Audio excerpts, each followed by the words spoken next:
There's a certain kind of energy you feel when you watch Drew Arellano on screen. It's light, effortless, joyful. For years, he made us smile on travel shows, exploring breathtaking places and meeting people from all walks of life. He made adventure look easy. You'd think this guy has life all figured out. But sometimes, the most joyful faces carry the quietest questions. Behind the scenes, Drew was the reliable kuya, the funny barkada everyone loved. But even with all the laughter, there were moments he couldn't shake a strange emptiness. Everything looked perfect, but deep down, something was missing. Drew grew up in a Catholic household. He knew about God, prayed, went to Mass, followed traditions. But like many of us raised in religion, he never quite asked, "Who is God really to me?" Then he entered showbiz. Life sped up, hosting gigs, commercials, a packed schedule. It was exciting, but the busier life got, the louder the quiet questions became. Is this all there is? He was achieving so much, yet sometimes he'd come home feeling incomplete.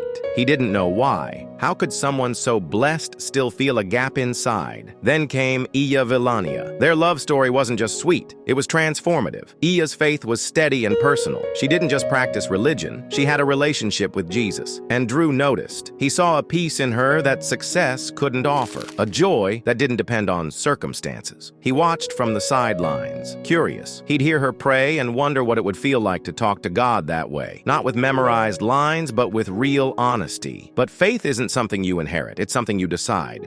Everything changed when Drew became a father. When he held their first son, Primo, something shifted. Life was no longer just about career or marriage. It became about legacy, responsibility, leadership. And in that moment, deeper questions surfaced. What kind of father do I want to be? What kind of man am I becoming? That's when Drew started praying. Quiet, unsure prayers at first, but God hears even the softest cries. Drew didn't ask for more success, he asked for purpose. He started opening his Bible, reflecting, praying, not to impress anyone, but to know the truth. And slowly, things began to change.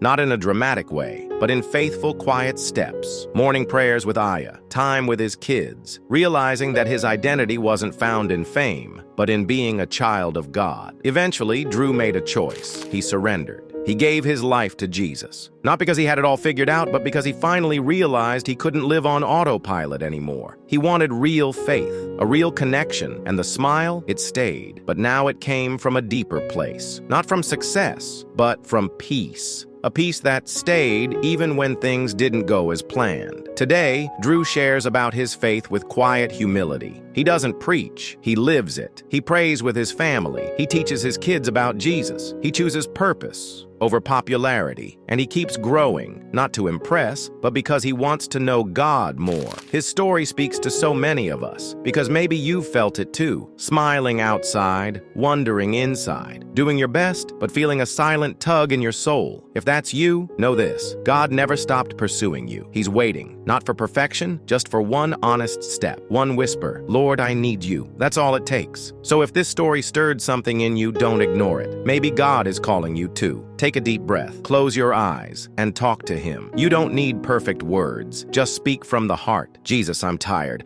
I've tried many things, but I still feel lost. I want to know you. Help me start again." If you prayed that, even silently, know that heaven is rejoicing. Your story, like Drew's, is just beginning. And if this spoke to you, share it. Someone else might be quietly waiting for a sign. God's still rewriting stories, just like he did for Drew, and just like he can do for you.